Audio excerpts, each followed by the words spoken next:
એ ભાઈ ભાવનગર વાળી બસ ક્યારે આવશે? હલો, કોઈ છે કે નહીં? હલો, કોઈ છે કે નહીં? કોઈ જવાબ નહીં આપે ભાઈ.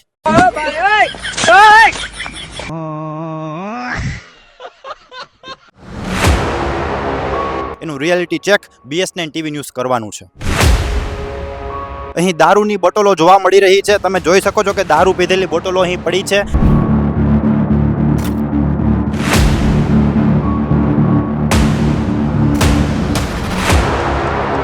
અહીંયા એસટી વિભાગનો એક પણ અધિકારી હાજર નથી. આવડું મોટું બસ સ્ટેન્ડ બનાવ્યું છે. આવડા મોટા બસ સ્ટેન્ડમાં સુરક્ષા નથી. એસટી વિભાગનો કોઈ પણ કર્મચારી હાજર નથી. કોઈ મહિલાને આરામ કરવો હોય, પોતાના બાળકને સ્તનપાન કરાવવું હોય તો એ મહિલા ક્યાં જાય? આ રૂમ બંધ હોય.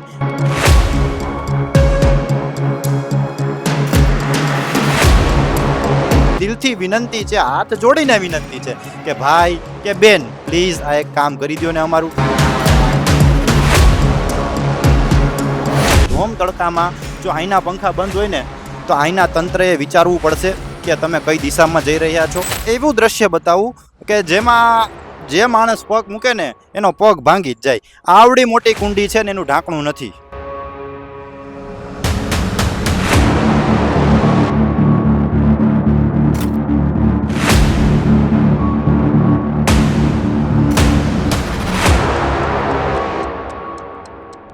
રાજકોટમાં 4.5 કરોડના ખર્ચે બનાવેલ સેટેલાઇટ બસ સ્ટેન્ડની હાલત કેવી છે એ આજે આપણે જોવાનું છે. એનું ગ્રાઉન્ડ રિપોર્ટ, એનું reality check BS9 TV news કરવાનું છે. આવડું મોટું bus stand, satellite bus stand, એનો ઉદ્દેશ્ય એ હતો કે ટ્રાફિક ઓછો થાય અને જે તે વિસ્તારમાં લોકોને નજીકથી બસ મળી રહે એ માટેની આ સુવિધા હતી. અહીંયા બધી મોટા બસ સ્ટેન્ડ જેવી સુવિધાઓ મળી રહે, જેમ કે પાણી છે, વોશરૂમ છે, બેસવાની જગ્યા છે, પંખા છે. રાજકોટના અમૂલ સર્કલ પાસે આવેલા સેટેલાઇટ બસ સ્ટેન્ડની અંદર એન્ટર થતાં જ અહીં દારૂની બોટલો જોવા મળી રહી છે. તમે જોઈ શકો છો કે દારૂ પીધેલી બોટલો અહીં પડી છે. સ્વચ્છતાનો ખૂબ અભાવ છે, પણ એક બોટલ નહીં, કેટલી બધી બોટલો અહીંયા જોવા મળી રહી છે. તમે જુઓ, અહીંયા પણ એક દારૂની બોટલ પડી છે. અહીંના સફાઈ કર્મચારીઓ, અહીંનું તંત્ર, અહીંની પોલીસ, અહીંના સ્થાનિક પોલીસને ખબર નહીં હોય, અહીંના સ્થાનિક ધારાસભ્યને ખબર નહીં હોય કે આ બસ સ્ટેન્ડની અંદર દારૂ પીવાના કાર્યક્રમ થાય છે. લોકો અહીંયા દેશી દારૂની કોથળીઓ ઉડે છે, દેશી દારૂની બોટલો ઉડે છે, ઇંગ્લિશ દારૂની બોટલ ઉડે છે. ત્યારે અહીંનું તંત્ર શું કરે છે? એક સવાલ મોટો છે.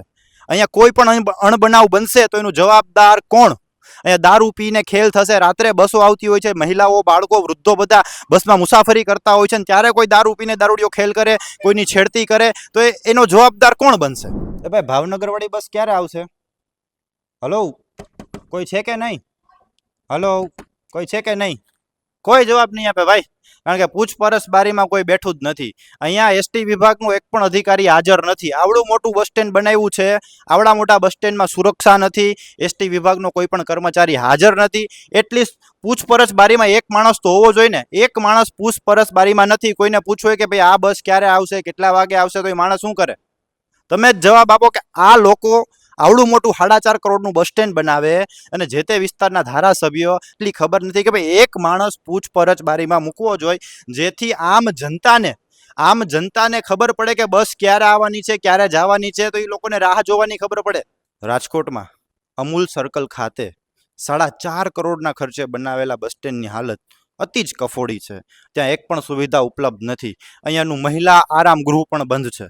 કોઈ મહિલાને આરામ કરવો હોય, પોતાના બાળકને સ્તનપાન કરાવવું હોય તો એ મહિલા ક્યાં જાય? આ રૂમ બંધ હોય.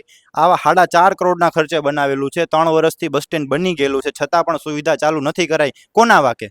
કોની રાહ જોવે છે આ તંત્ર? કોની રાહ જોવે છે? કે આ વિસ્તારના ધારાસભ્યને ખબર નહીં હોય કે ભાઈ અહીંયા આટલી બધી સુવિધાઓ બનાવી છે તો એનો ઉપયોગ ક્યારે કરવામાં આવશે? તમારા બનાવીને ખાલી રાખી દેવાનું છે કે જનતાને ઉપયોગમાં પણ દેવાનું છે અને વ્યવસ્થિત રીતે ચલાવવાનું છે? જો તમારે એવું ન કરવું હોય તો પછી આવા 4.5 કરોડના ખર્ચે મોટા બસ સ્ટેન્ડ બનાવીને જનતાના પૈસાનો વેડફાટ ન કરતા. જેમ મેં વાત કરી હતી કે અહીંયાની તમામ સુવિધાઓ બંધ છે. તમામ જગ્યા ઉપર તાળા મારી દેવામાં આવ્યા છે. એક પણ તાળું ખુલ્લું નથી. તમે જોઈ શકો છો કે બેબી ફીડિંગ રૂમ, નાના બાળકોને સ્તનપાન કરાવવાનું હોય તો સ્ત્રીઓ જાય ક્યાં? જાહેરમાં કેમ કરાવી શકે? અને આવી સુવિધાઓ કે જે ખૂબ જ જરૂરી છે, અત્યંત જરૂરી છે, અને એ સુવિધા અહીંયા ચાલુ ન હોય ને ત્યારે તંત્ર ઉપર લોકો ગુસ્સો કાઢે જ. અહીંના ધારાસભ્ય ઉપર લોકો ગુસ્સો કાઢે જ. તંત્રએ આ તાળું ખોલાવવું જોશે. આ નો ચાલે, કોઈ પણ કાળે નો ચાલે કે તમે આવી સુવિધાઓ, પ્રાથમિક સુવિધાઓ તમે બનાવો છો, ખર્ચો કરો છો, 4.5 કરોડ નાખ્યા છે, સરસ બસ સ્ટેન્ડ બનાવ્યું છે, પણ તમે એને ચાલુ કેમ નથી કરતા? અહીંયા તમે અધિકારીઓ મૂકો, એસટી વિભાગના અધિકારીઓ મૂકો, આ બધા તાળા ખોલાવો, આ બધી સુવિધાઓ ચાલુ કરાવો. અમારી ધારાસભ્યશ્રીને દિલથી વિનંતી છે, હાથ જોડીને વિનંતી છે કે ભાઈ કે બેન, પ્લીઝ આ એક કામ કરી દો ને અમારું. અમે જનતા થકી તમારા સુધી અવાજ પહોંચાડીએ છીએ, તમે આટલું કામ કરી દો, તમારું પણ નામ થશે, જનતા તમને આશીર્વાદ દેશે. તમે આવા કામ નહીં કરો તો કેવા કામ કરશો? તમે બેઝિક જે નીડ છે સ્ત્રીઓની, વૃદ્ધોની, બાળકોની, એ તમે પૂરી કરો તો ખરા યાર. તમે આટલા ખર્ચા કરો છો 4.5 કરોડના, આવું બધું બનાવો છો સરસ, તે છતાં પણ તમે સુવિધાઓ ચાલુ કેમ નથી થતી? એ પ્રશ્ન તમને પૂછીએ છીએ, તમારે જવાબ દેવો પડશે. તમે જનતાના નાયક છો, જનતાએ તમને મત આપ્યા છે, તમને તાજ પહેરાવ્યો છે, તો તમારી એટલી ફરજ છે કે તમે આ લોકોને સુવિધાઓ પૂરી પાડો. જ્યાં જ્યાં સુવિધાઓ નથી ત્યાં સુવિધાઓ પૂરી પાડો, જ્યાં જ્યાં અગવડતા છે તે અગવડતા દૂર કરો અને જનતાના સમસ્યાની સમાધાન કરો. અને આવા ધોમ તડકામાં ખરા બપોરે પણ જો આઈના પંખા બંધ હોય તો લોકોનો ટેક્સ જાય છે ક્યાં? લોકો ટિકિટ દઈને મુસાફરી કરવા આવે છે, મફતમાં નથી આવતા, અને તમે એમને એટલી પવનની સુવિધા ન આપો. જે આવા ધોમ તડકામાં જો આઈના પંખા બંધ હોય ને તો આઈના તંત્રએ વિચારવું પડશે કે તમે કઈ દિશામાં જઈ રહ્યા છો.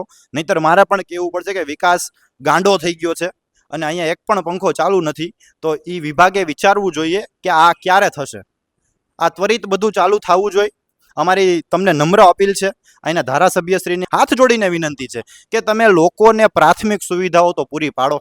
નવા ગેમ ઝોન બનાવવા છે રોડ વચ્ચે, લોખંડના ગેમ ઝોન, જોખમી ગેમ ઝોન, પણ તમે જે 4.5 કરોડના ખર્ચે બસ સ્ટેન્ડ બનાવ્યું છે, જે પ્રાથમિક સુવિધા છે, એને તમે પૂરી નથી પાડતા, એને વ્યવસ્થિત રીતે નથી ચલાવી શકતા.